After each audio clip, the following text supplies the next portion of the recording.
Mga kapatid, ang humilya po ngayong araw ng Lunes pong ito ay hango po sa babasahin kong ito. Lucas, Kapitulo 9, versikulo 46 hanggang 50. Ang pinakadakila.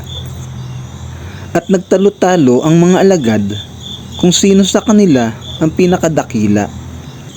Alam ni Jesus ang kanilang iniisip, kaya tinawag niya ang isang maliit na bata at pinatayo sa tabi niya.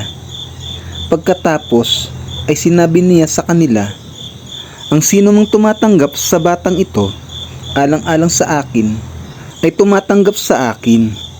At ang sino mang tumatanggap sa akin, ay tumatanggap sa nagsugo sa akin. Ang mapagpakumbaba sa inyong lahat ay siyang magiging pinakadakila.